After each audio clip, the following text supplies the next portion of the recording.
মানুষকে কখনো এতটা কষ্ট দিয়ে কথা বলা ঠিক না যে সে মানুষটা আপনার কথার কারণে অনেক বেশি ব্যথিত হন, কষ্ট পান, অসুস্থ হয়ে যান। এটা ঠিক নয়। কারণ আজ আপনার দিন ভালো, কাল আপনার দিন ভালো নাও থাকতে পারে। প্রত্যেকটা মানুষের জীবনেই খারাপ দিন ভালো দিন দুটোই থাকবে। তো মানুষকে এত অবহেলা করে, এত নেগলেন্সি করে কথা বলার কিছু নেই। কারণ চলার পথে আমাদের আসলে কার কাকে কখন প্রয়োজন হবে আমরা কেউ বলতে পারি না। আজ আপনি ভালো আছেন, কাল আপনি থাকবেন। আজ আমি ভালো আছি, কাল হয়তো ভালো নাও থাকতে পারি। আজ আপনি ভালো খাচ্ছেন, কাল আপনি কি খাবেন রিজিকের মালিক একমাত্র উপরওয়ালা, তিনিই ভালো জানেন। আপনার রিজিক উনিই মেপে রেখেছেন, আপনি আগামী দিন কী খাবেন। আজ আপনি গোছ খাচ্ছেন, মাছ খাচ্ছেন, ফল মূল, অনেক দামি দামি ফল খাচ্ছেন, অনেক কিছু করছেন, অনেক জায়গায় ঘুরে বেড়াচ্ছেন। হয়তো আপনার প্রতিবেশী কেউ, আপনার বন্ধু বান্ধব আত্মীয় স্বজনের মধ্যে অনেকেই সেটা আপনার মতো পারছে না। তার মানে আপনি তাকে ছোট করে দেখবেন, আপনি তাকে হেয় প্রতিপন্ন করবেন, হাসি ঠাট্টা করবেন, তামাশা করবেন তাকে নিয়ে। এটা কিন্তু মোটেও ঠিক না।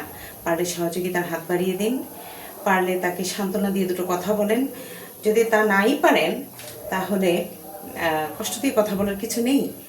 কারণ কেউ তো আপনারটা খাওয়ার জন্য আসে না, আপনার বাসায় থাকার জন্য আসে না, আপনারটা পড়ার জন্য আসে না।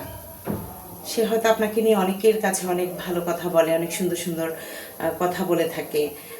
সে আপনাকে অনেক ভালোবাসে, ভালো জানে, পছন্দ করে। আপনি তার পছন্দের একটা মানুষ হয়তোবা, আপনি নিজেও জানেন না। আপনি তার নামে উল্টাপাল্টা কথা বলে বেড়াচ্ছেন। দেখেন, টাকা পয়সাই সব কিছু না। টাকা পয়সা তো আজ আছে কাল নেই। তো টাকা পয়সা কম আর বেশি সবাই আমরা টাকা পয়সা খরচ করি, ইনকাম করি। আমরা তো কারো টাকা কাউকে দিয়ে দিই না, তাই না? কারোটা আনতেও যাই না। তাহলে কেন আমরা এই ধরনের কথা বলবো মানুষকে কষ্ট দিয়ে, যে কথার কারণে সেই মানুষটা এত বেশি কষ্ট পায়, এত বেশি আঘাত পায় যে একটা সময় আমাদের পাশ থেকে সে দূরে সরে যায়, নিজেকে আলাদা করে রাখে, আড়াল করে রাখে। কেন? কি দরকার বলেন? কোনো দরকার নেই। তাই আসুন আমরা সবাই মিলে মিশে থাকি, একজন একজনের দুঃখে পাশে থাকবো, সহযোগিতার হাত বাড়িয়ে দেব। পারলে উপকার করবো, না পারলে কারো ক্ষতি করবো না। ভালো থাকবেন সবাই, সুস্থ থাকবেন, সুন্দর থাকবেন। শুভকামনা। আসসালামু আলাইকুম।